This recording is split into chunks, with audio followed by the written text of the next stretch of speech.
नमस्कार, आप देख रहे हैं 9 भारत समाचार।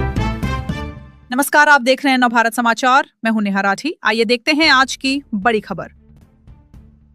जोरहाट नगर ब्लॉक कांग्रेस के अध्यक्ष जयंत बरुआ ने बुधवार को जोरहाट कांग्रेस भवन में आयोजित एक संवाददाता सम्मेलन में विभिन्न सामाजिक एवं सांस्कृतिक कार्यक्रमों की घोषणा की।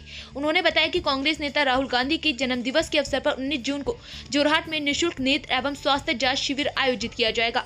यह शिविर विभिन्न वार्डों में लगाया जाएगा ताकि अधिक से अधिक लोगों को स्वास्थ्य सेवाओं का लाभ मिल सके।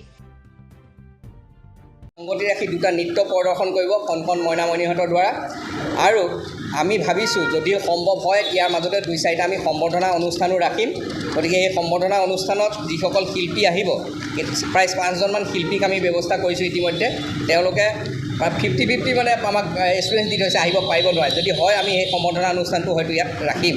গতিকে ইয়াতে এই মূল দুটা বিষয়বস্তুলৈ লৈ আজি আপোনালোকক আমি আমন্ত্ৰণ জনাই আনিছিলোঁ আৰু এই দুটা বিষয়বস্তুৰ ওপৰত আপোনালোকে যদি অকণমান আমাক ভালকৈ সঁহাৰি জনাই পাব্লিচিটিটো ভালকৈ কৰি দিয়ে আমি তেতিয়া অনাগত দিনত এই যি উঠি অহা যি প্ৰজন্ম তেওঁলোকক আমি কিছু এটা উৎসাহ জনাব পাৰিম বুলি ভাবিছোঁ। ধন্যবাদ। এইখিনি